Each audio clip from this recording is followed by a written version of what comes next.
हरे कृष्णा। आप सभी को मकर संक्रांति पर्व की बहुत सारी शुभकामनाएं। आज के इस पवित्र दिन को उत्तरायण के नाम से भी जाना जाता है। मकर संक्रांति का यह पर्व भारत के सबसे प्राचीन पर्वों में से एक है, जो कि प्रत्येक वर्ष 14 जनवरी को मनाया जाता है। यह दिन मात्र ज्योतिषीय महत्व ही नहीं रखता, अपितु धार्मिक, सांस्कृतिक और आध्यात्मिक दृष्टिकोण से भी अत्यंत महत्वपूर्ण है। तो चलिए आज के इस वीडियो में हम देखते हैं कि आखिर मकर संक्रांति पर्व की विशेषताएं क्या है, उसकी विभिन्न परंपराएं कौन सी है और किस कारण से हम इस मकर संक्रांति के पर्व को मनाते हैं। तो आइए आज के वीडियो को आरंभ करते हैं।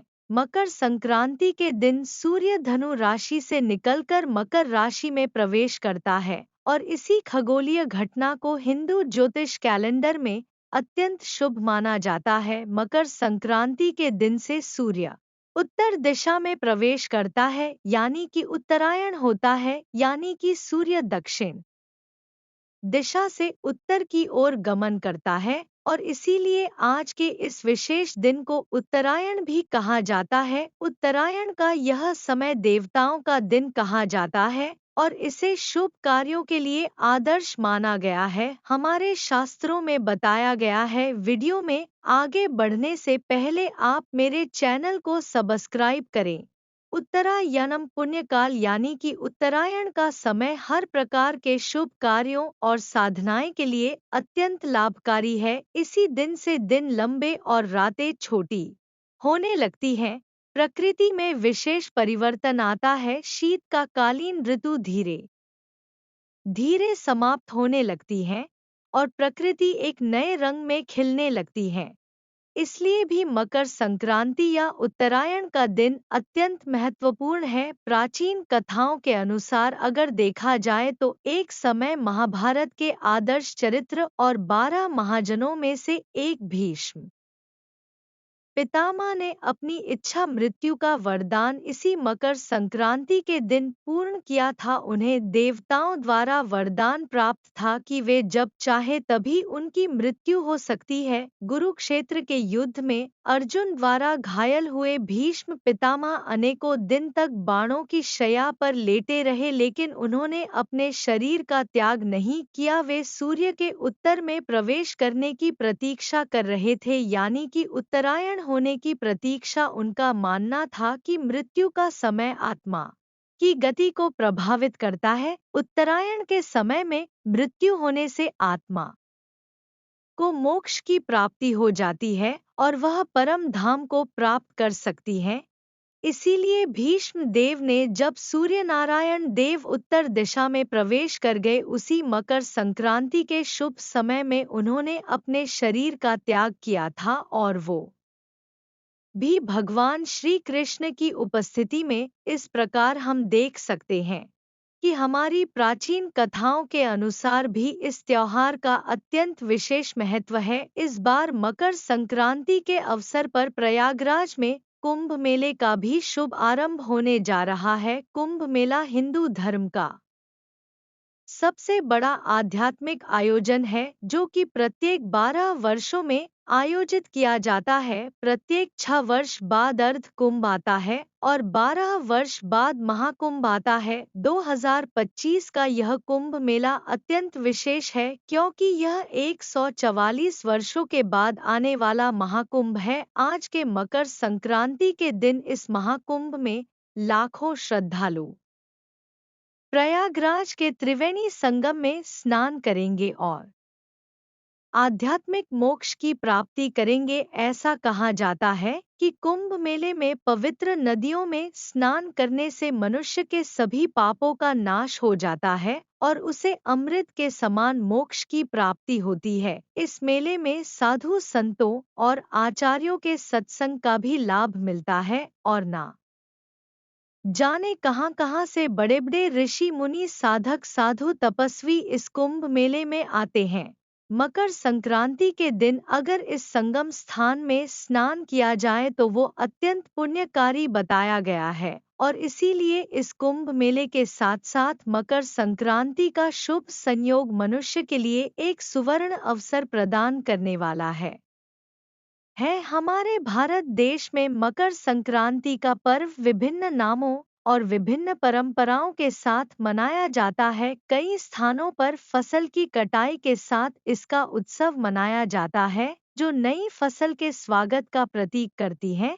विशेषकर उत्तर भारत में यह पर्व नए धान और अनाज की बुनाई कटाई के लिए विशेष बताया गया है, इसलिए उसे लोहड़ी के रूप में भी मनाते हैं। उत्तर भारत में तिल और गुड़ के लड्डू बनाना और बांटना, पतंग उड़ाना और गंगा, यमुना तथा अन्य पवित्र नदियों में स्नान करना विशेष रूप से महत्व बताया गया है। पश्चिम भारत में यानी कि महाराष्ट्र में इस पर्व को मनाने के लिए महिलाएं हल्दी और कुमकुम का आयोजन करती हैं।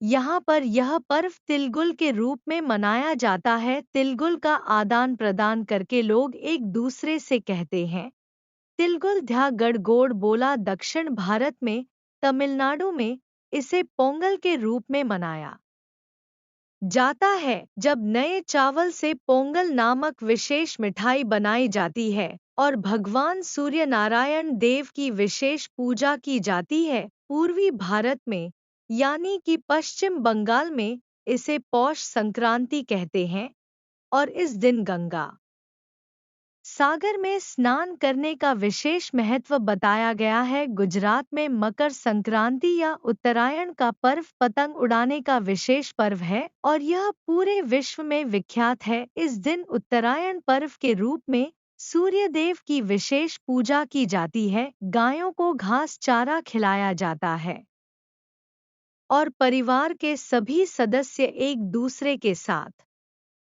मिलकर तिल, गुड़ और मूंगफली से बनी हुई मिठाइयों का आदान प्रदान करते हैं, उसका आस्वादन करते हैं। मकर संक्रांति के दिन तिल और गुड़ का विशेष महत्व है। तिल और गुड़ से बने व्यंजन इस दिन अनिवार्य रूप से बनाए जाते हैं और यह सिर्फ मिठाई के रूप में नहीं, अपितु जीवन में मिठास और परिवार में सामंजस्य बढ़ाने का प्रतीक माना गया है। तिल जो होते हैं वह ऊर्जा और गर्मी के प्रतीक हैं, जो कि सर्दियों के मौसम में शरीर को स्वास्थ्य प्रदान करते हैं, और गुड़ मिठास और मित्रता के प्रतीक हैं, जो हमारे शरीर को स्वस्थ बनाते हैं।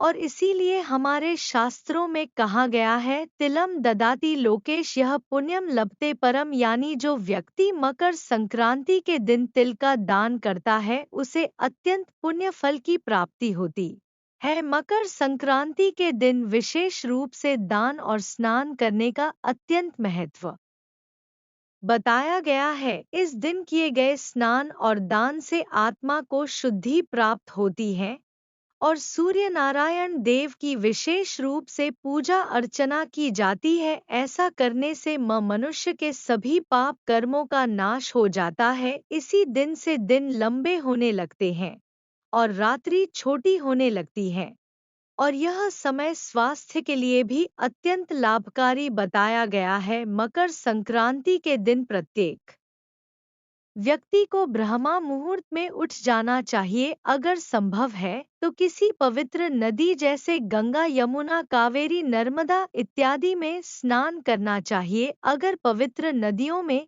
जाकर स्नान नहीं कर सकते तो कम से कम घर में गंगाजल की कुछ बूंदें डालकर स्नान करना चाहिए। तत्पश्चात भगवान की मंगला आरती करके सूर्य नारायण देव को अर्घ्य अर्पित करना चाहिए। इस दिन सूर्य नारायण देव की विशेष रूप से पूजा करनी चाहिए। तत्पश्चात गायों को घास खिलाना चाहिए। इस दिन आप सुयोग पात्र को तिल, गुड़, चावल, कंबल, अन्न, भोजन इत्यादि का भी दान दे सकते हैं।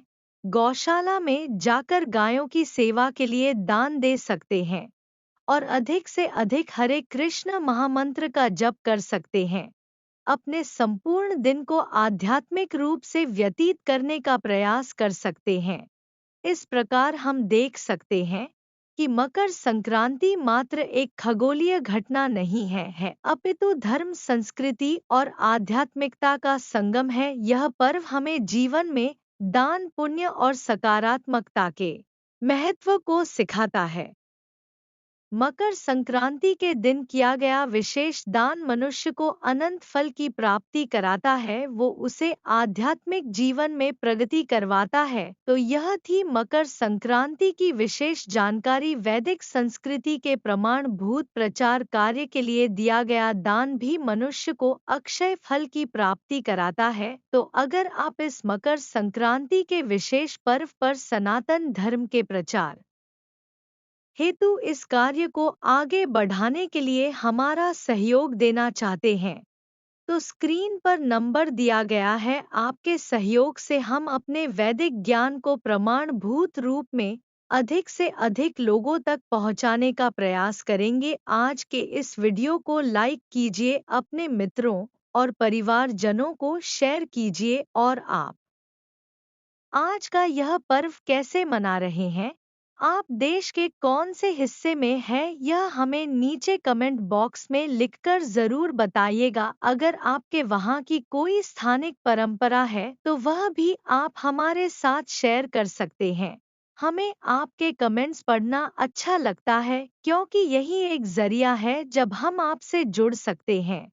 तो चलिए इस मकर संक्रांति के दिन हम सूर्य देव की आराधना करते हैं, गंगा मैया का पावन स्मरण करके उनके पवित्र जल में स्नान करते हैं, भगवान श्री कृष्ण की अधिक से अधिक हरे कृष्ण महामंत्र का जप करते हैं, तो भगवान कृष्ण की कृपा प्राप्त होगी।